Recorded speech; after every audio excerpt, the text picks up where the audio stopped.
Bugungi videomizda qurilishlarimizga ishlatiladigan har xil turdagi assortiment mishalkalarimizni video obzorini qilib beramiz.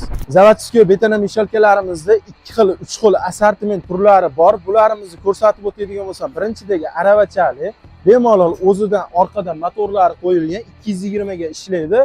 Joyida turib loylarimizni tayyorlab, bemalol quyadigan joylaringga to'kib kelishlaring mumkin.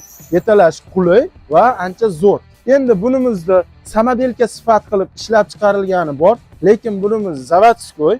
Bunimizning materiali konteynerimiz materialidan qilingan, ya'ni ko'pchilik so'rashadi, nimaga unda yengil deydi. Chunki konteynerda temiriga yaxshilab ishlov berib, keyin ishlab chiqarilgan akalar. Ishlashiga 6 oy kafolatli garantiya beriladi akalar. Endi bunimizning litri 180 litrdan boshlanadi. 180, 200 litrli va 220 litrli va boshqa turdagisi bor. 200 litrlining motori jinni kattaroq bo'ladi, oboroti jinni tezroq bo'ladi. Ya'ni oddiy qilib tushuntirganda bunga 7 kurak, 8 kurak loy tayyorlaydigan bo'lsalaring, bunga 8 ta, 9 ta solinaveradi. Litri shuning uchun kattaroq, motori jinni baquvvat bo'ladi. 220 si ham xuddi shunday bo'ladi. Endi mishalkalarimiz yangicha turdagilari kelgan.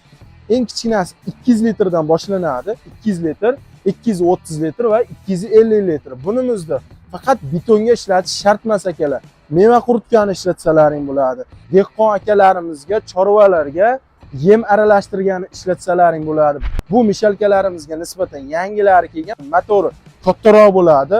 Ob'yom shuning uchun kattaroq. Eng kichkinasi 200 litr. 200 litrlisi ham ancha katta ob'yomda oladi akalar. Bemalol narxlari eng arzon narxlarda qilib chiqarilgan.